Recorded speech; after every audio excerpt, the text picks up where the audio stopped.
pit. This time, here we come, guys. Ready, and now. 10 from it.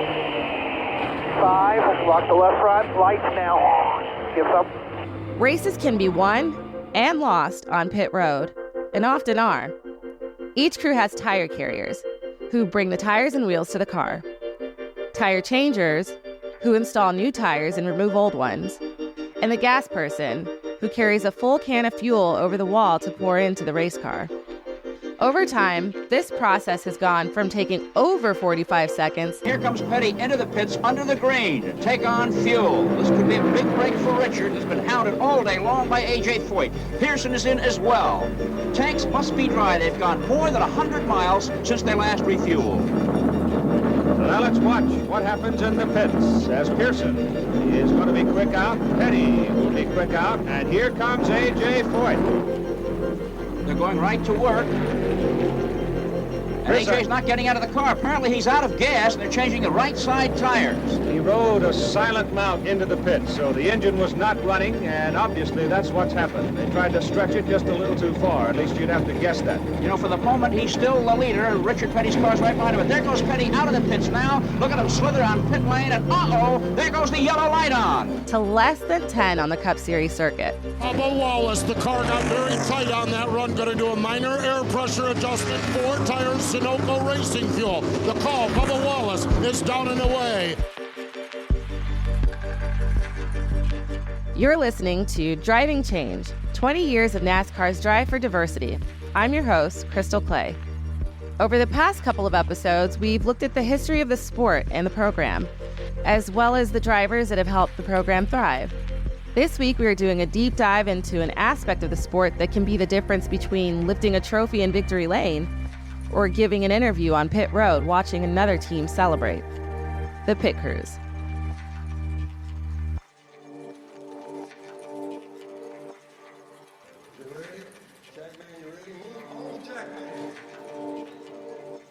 We've gotten to hear from Philip Horton in the first couple of episodes, but Coach Phil has literally changed the game. He was the first pit crew coach in NASCAR. Drawing from his background in the NBA, Horton brought a new approach to the sport that revolutionized stock car racing. All right. I mean, you know, as far as African Americans, I was probably the first African American in a competition role when I started working with the pit crewmen and the drivers. Of course, Sam Bell Navis had been there for years, leading the way from the marketing standpoint, and many others had paved the way for me to be there. But from a standpoint of working with the drivers and working with the pit crew, you know, it was only me. So my first NASCAR race was Bristol, being the trainer for the Milwaukee Bucks and strength coach for the Milwaukee Bucks, and moved back to North Carolina and started my own business, Athletic Training Concepts. And I picked up Ernie Irvin as a client, as his strength and conditioning coach and athletic trainer. Ernie Irvin with about a half mile to go to see the checkered flag at the Michigan Speedway. Here he comes off the corner now. The flag is in sight. He can coast home from here, and Ernie Irvin is going to win the Miller 400 at the Michigan Speedway, a popular victory coming at the track where he was so critically injured some years ago. From there, he took me to Bristol. Bristol was my first race, Bristol night race. I was the pit crew coach for Dale Jarrett. And here they come. Jarrett gets the white and the yellow flag, and Dale Jarrett is going to win the Daytona 500 for the 3rd time. Got 5 wins with him. I was pit crew coach with Sterling Marlin. Sterling Marlin proving he is for real as a championship contender this year as he nails down his 2nd win of the season here at Darlington. Juan Pablo Montoya, Elliott Sadler. Juan Pablo Montoya coming to the checkered flag. The fuel lives, and Montoya wins at Sonoma. Here at the California Speedway, Elliott Sadler scores the win in the Pop Secret 500. So that was Robert Yates Racing, Chip Ganassi Racing, Jasper Penske. So I was all over the place. I was an independent contractor. So at one time I had 7 organizations and 12 teams that I worked with between the truck, the Xfinity, and the Cup Series at one time. And so then I got a chance to work with, you know, like 75% of the people in the sport. Robert Yates, Chip Ganassi, Roger Penske. They all hired me at one time or another to implement their pit crew programs. It was just a situation where, I was running all over the place, and it was fun. It was fun. Being a fan since I was 10, probably in my community, I was probably one of the few, if only, black individuals that like NASCAR. NASCAR with the Confederate flag and the way that the sport presented itself, was really not, something that African Americans, blacks, we were not interested in. And so for me to be interested in it, it was rare. So when it came time to talk about diversifying NASCAR, and I'd already been in it probably 10 years, I was wondering, are we going to find any blacks that wanted to be in it? While cultural differences made Horton question the willingness of black athletes to get involved in stock car racing, for Rocco Williams, they served as a brick wall that prevented he and others from even considering watching the sport. Rocco Williams was a member of the football team at Wake Forest until an invitation to try out for a Cup Series pit crew changed his career and his life. We ignored NASCAR growing up. Growing up in Atlanta, 25 plus miles away from Atlanta Motor Speedway, I never knew that track existed. It was all about the Braves, the Hawks, and the Falcons, and for a reason. Why was that? Nobody looked like us racing. Nobody, my mom, my dad didn't talk about it growing up. They didn't watch it. The commercials weren't tailored for us. We had no idea it existed, except for through the jackets and pop culture or whatever. Whenever the jackets came out of school, that was cool to wear, but you didn't even know who drove them. Chris Justice was a teammate of Rocco Williams at Wake Forest. He too saw the same cultural barriers when it came to African American interest in NASCAR. I didn't know drivers, I didn't follow racing. I was a big SportsCenter fan, so if it didn't happen on SportsCenter, I knew nothing about it. So yeah, racing was not a part of my childhood. In the beginning, the road was bumpy. You didn't have a lot of diversity or minorities come before me to pave the way. So it was a learning curve for not only me, but for the industry.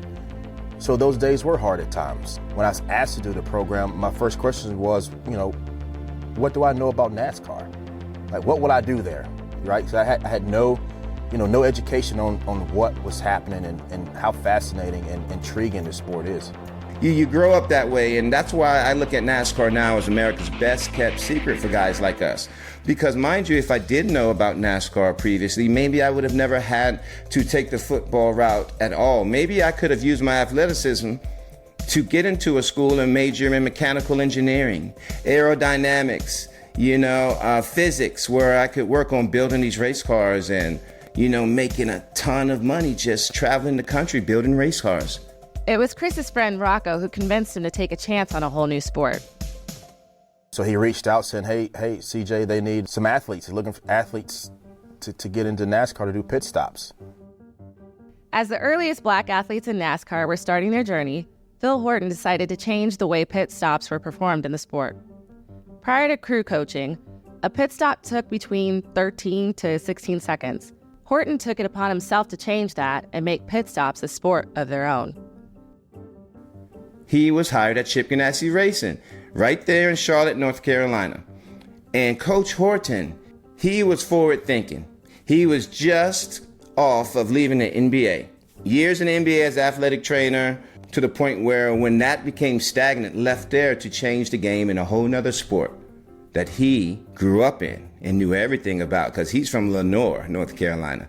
So he knew everything. He became Ernie Irvin's personal trainer and parlayed that relationship to become a pit crew coach in a sport that never had him, and revolutionized the whole sport by applying the ergonomics of body movement to pit stops, common sense, and just athletes.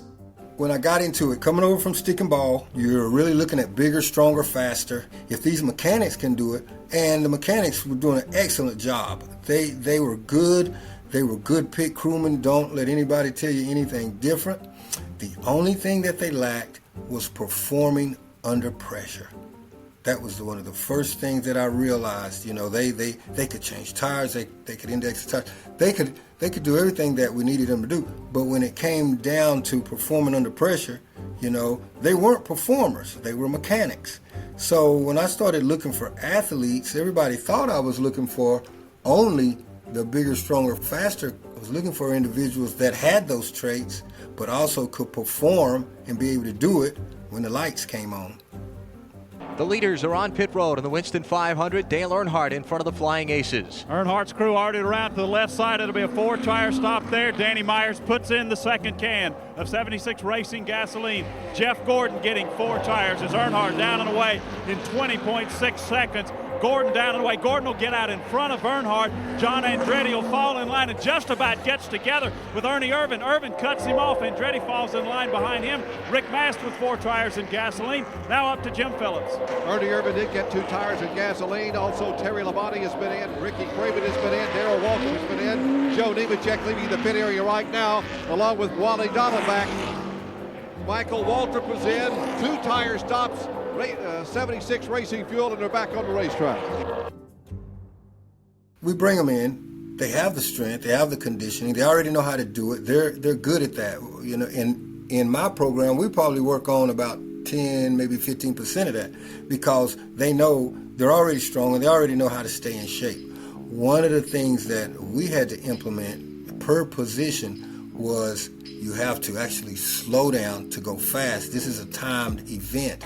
And so it only takes 9 seconds, and we're talking about the Cup Series, it only takes 9 seconds to do the task.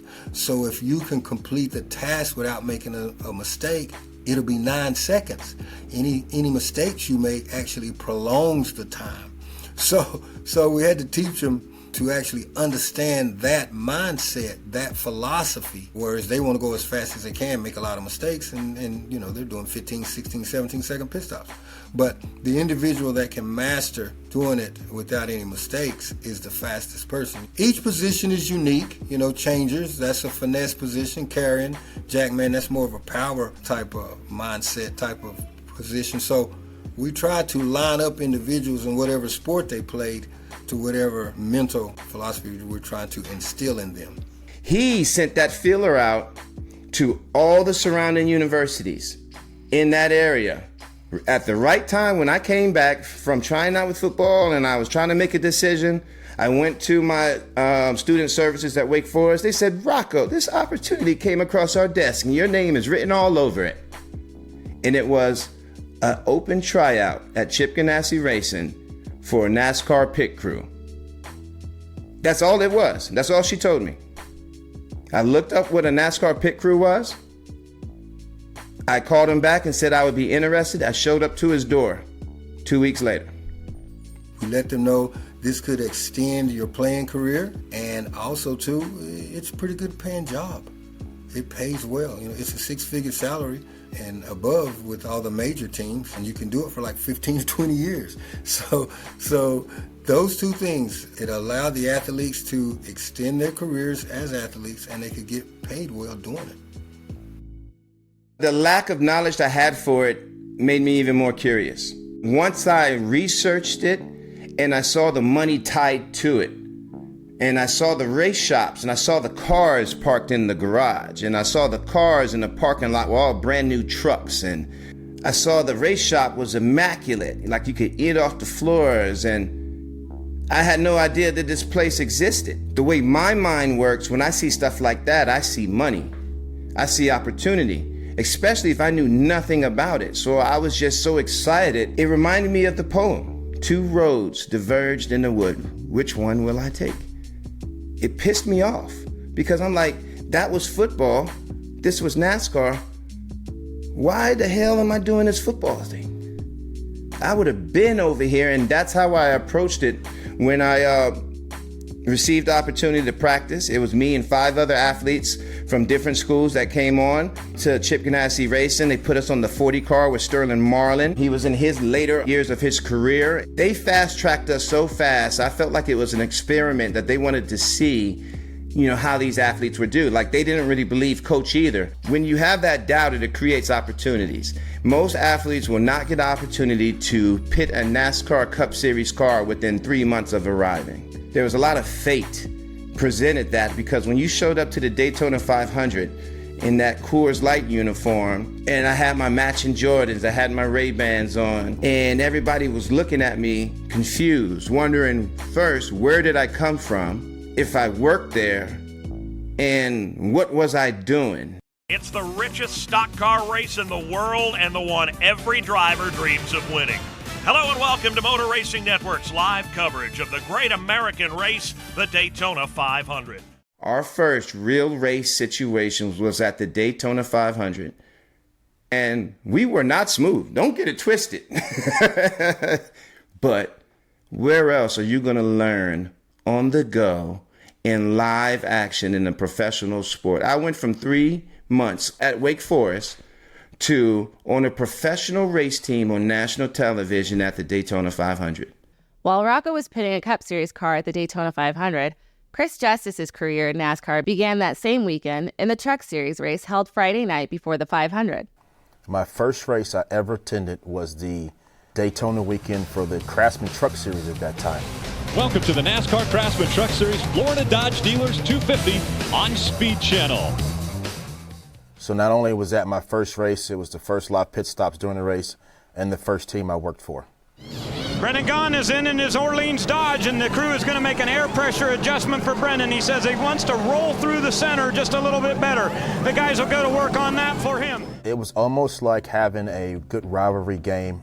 It was intense. Just the smell, the sound. You don't get that in a practice session, right? So having it live, having, the pit stops with 39 other trucks, including yours, was just a whole another level of intensity that it's indescribable. Whether it's the NASCAR Cup Series or the Craftsman Truck Series, Daytona holds a special significance as the marquee venue for stock car racing. Consider it the sport's Lambeau Field or Fenway Park. And the Daytona 500, it's the sport's marquee race, its toughest race for driver and crew. Competing on the racetrack seemed to come naturally to Rocco, as heard in this clip from the 2005 NASCAR Pit Crew competition. Yeah, I just want to think about my fundamentals, made sure I held that tire so we get them lug nuts tight, and I just ran my fastest so I could help my jackman out. He didn't need too much help from me. Luckily, we got a strong jackman like we got, or else that car would have been rolling by the time I got there. Yeah, I'm in the weight room there, the little meager weight room that coach built from the ground up there. I'm in the weight room. They hired me full time. I'm doing all the pit plus stop support in the practice, so I'm gluing up hundreds and hundreds of tires every day. I am being a sponge, utilizing all the skills that I learned in college, the networking tools, the observation tools that you learn because guys didn't want to teach me. Because some of mechanics, when this is all they have ever done in their whole life, and you have another educated man that comes in with a degree, they might feel threatened that you might take their job if they teach you so much. And what a lot of people don't understand is, it's not so much from the racial standpoint of the individuals that were already in the sport or the racism, so to speak. I had to let them know, hey, you're coming to take some jobs. You're coming to replace people. There's going to be some pushback, no matter what color you are. There's going to be some competition. You're not going to be welcomed with open arms. You're coming to take a job. You're coming to do something that is not normally done. You're going to have to compete, no matter what color you are, no matter male or female, if that's what you're trying to do. One of the first women of color to go over the wall for a NASCAR pit stop was Brianna Daniels. She made history in the Coke Zero Sugar 400 in 2017 at Daytona International Speedway. My name is Brianna Daniels. I graduated from Norfolk State University, and there I was a Division I basketball player. I had planned to play basketball overseas, but then when NASCAR came up, I'm like, I just wanted to try something new, and I didn't know I would excel as much as, I'm doing now, and I didn't even know I was going to stick with it this long, but, it's growing on me. It's real cool. Times are changing. Now we're starting to see many faces, and not just one. Not just, Caucasian males, all kinds of people. And it's just beautiful seeing, everybody come together. I came in late September of 2016. Going through this, because I died doing the, the agility part, all that. Just coming over here to change the tires. I feel like everything that you go through is worth it. Especially just going through the training program with Coach Horton, for those long 6 months. But it's nice when you end up getting a job afterwards and you're able to actually, compete in races. Brianna also knows the importance of mentorship when new athletes show up to the combine. Just to stick with it and to listen to Coach Horton no matter what, I know, things might be frustrating, especially in that 6 months of training. I was frustrated. Me being a tire changer, I was trying to, speed up, from the start. But, slow means fast sometimes. You got to, gradually pick up the pace. And just as long as you listen to Coach Horton, you'll be good. Changers, deliver it off quick on. All right, easy around the car, get them tight. Carriers, get low, stud them, right? J-man smooth on the pump. Just be fundamentally sound and do that the whole practice, okay? Bring it in here. On 3, focus. 1, 2, 3, focus. One athlete that Brianna has helped to mentor is Delonda Windenow. Like, one day I felt like I've known so much, and she's super nice, and I can't wait to, learn even more. Delonda was born in Paris, France in 1997 and came to the United States to play collegiate soccer. In France, NASCAR is not known around. I know about F1 a little, but not about NASCAR. And then they came on campus at the University of Miami, and they were having tryout for student athletes. I was like, I want to try out, and then I got in for today, and hopefully I go further. She had been on the soccer pitch since she was 6 years old, and before playing for the University of Miami Hurricanes, she had been a defender with the powerhouse soccer club Paris Saint-Germain from 2009 to 2015. When she got the Drive for Diversity Pit Crew Combine, she knew those skills would translate to a NASCAR pit stop. Yeah, there are a lot of footwork with the NASCAR, so this is what I'm using. Now there are a lot of upper body, so now my focus technique and then just do my best in any sports is the same. I mean, we came from I'd never touched a car like that before, and then now I know how to do it. It's making a lot of noise. It's heavy, and then you have to be precise. But I can see myself already improving. Everyone knows we just started yesterday, so they're not expecting for us to do 5 seconds. But I'm gonna give my best. I want to do right, and it's all I can do. So I can't wait to show what I've learned in one day. So Dee, as she is known to her friends, became the first foreign-born woman of color to change tires at NASCAR's highest level. Although they found success in their work, there were still some hard conversations related to working in NASCAR. I think a lot of times the other parts of it, the racial part of it, tends to push itself to the forefront, but it's really about competition for jobs. Though he quickly picked up the sport of pitting a NASCAR Cup Series car, Rocco learned the hard way that some didn't want to make things easier for him as he found his way. I couldn't even change my oil when I started NASCAR. I knew nothing about parts or tools or anything, but how I overcompensated from that. If I could graduate from a school like Wake Forest University, the first in my family to graduate, to get a degree, I'm pretty sure I can figure out how to buy a toolbox, populate it with the tools that I need that are useful, learn the basics that I need to build and tear apart these race cars. Because if I know how to do that, learn how to do that, that's going to make me different from every other football player or every other pit crew member who doesn't know that and has to get subbed out for doing that. By the time I got to Phil, I had already had the truck deal, so I was already a shop guy.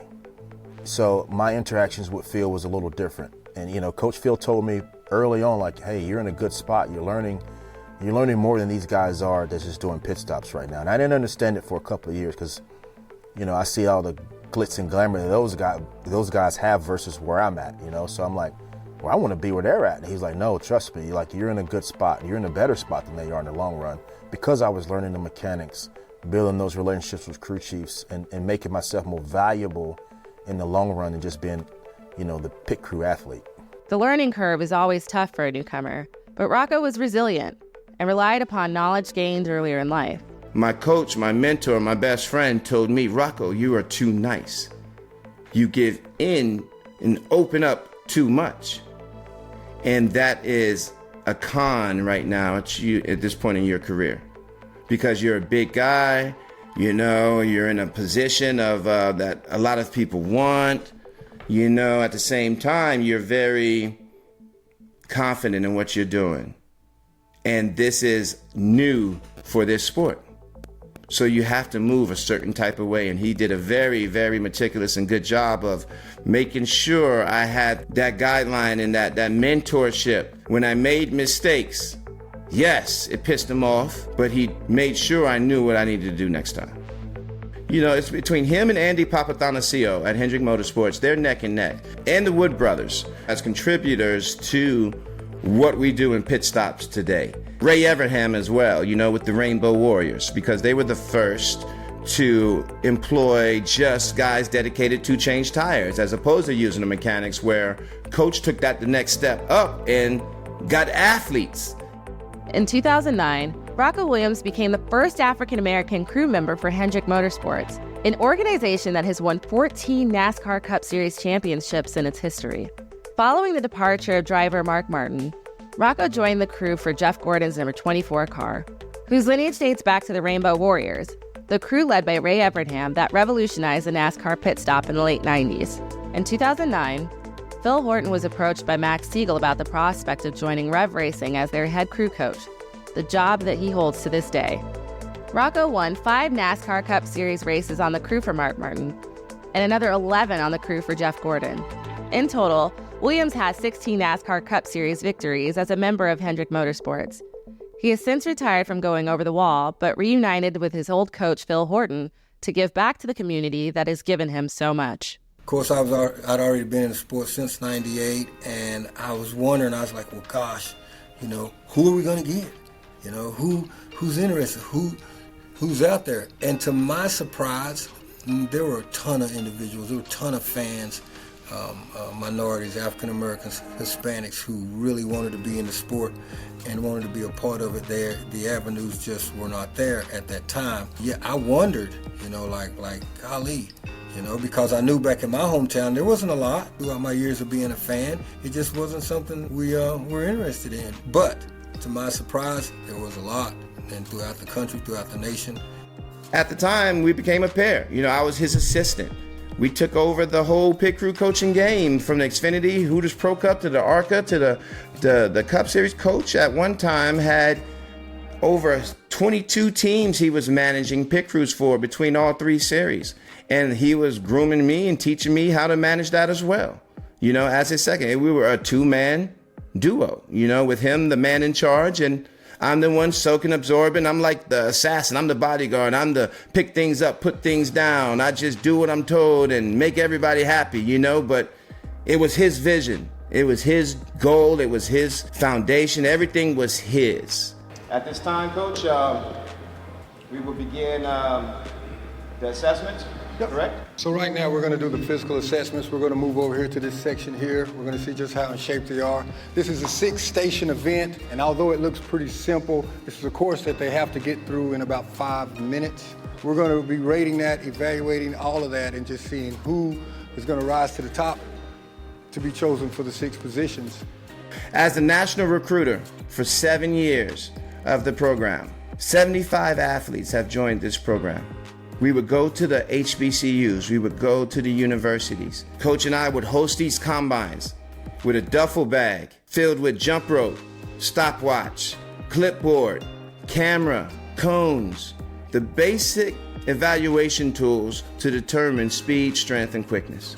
We would show up to these schools and we would convince like-minded individuals like myself who did not know this sport existed, and we would convince them that, hey, you can have a career in a sport other than stick and ball, and you don't even know it exists. And they said, what? Where?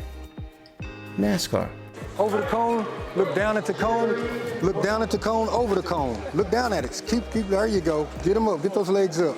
There you go, get them up, get them up. While you guys are looking at our participants in the combine, I wanted to take the time to highlight Jeremy Kimbrough, standing next to me right here. We're very proud of Jeremy Kimbrough. Jeremy Kimbrough has recently signed with Chip Ganassi Racing as a tire carrier. Starting out in his career, frustration did set in. We got a little impatient on when that opportunity was going to come. One of the big things that I really believe in is letting things happen naturally. Individuals who like cars, who like motorsports and things like that, there has to be a prerequisite. You know, do you even like cars? I mean, do you even like to go fast? You know, find those individuals that like that and, of course, steer them to NASCAR for sure. let them know, that it's a place for them to be. It is a sport for them to like. But that has to happen naturally. You gotta like motorsports. You gotta like speed. A lot of people, they like the wrecks. I mean, so, but you gotta bring something to the table, and just to remind them that this is wide open, and it's there for you. But yeah, letting that happen naturally makes it so. What that means is starting with the young, introducing it to them. It doesn't really matter, how they come across it. It's just that they need to fall in love with it and then take it from there. Played another season of arena football, gave me a call in the spring, said he wanted to come back. We talked about some of the shortcomings that he had. He's lost 20 pounds. He looks much better, and you might have a chance. All right? Second time around, right? Let's see what you got, okay? That just shows if you don't make it this year, all isn't lost. You have the opportunity to come back. Next time on Driving Change, we will take a closer look at the Combine and how drivers are selected for the program. Today is the Drive for Diversity Drivers Combine, and what we're doing is taking them through their Combine fitness assessment. You need to be in a lot of shape to drive a race car. The heat in the race car is about 130 degrees. You're doing that for 3 hours, 30 minutes. It's a 500-mile race. You have to have a lot of stamina. You have to be in shape, physically fit, both mental and physically. It's a tough deal. A lot of people think that you can just, climb in a car and go and do that, but it's really not that at all.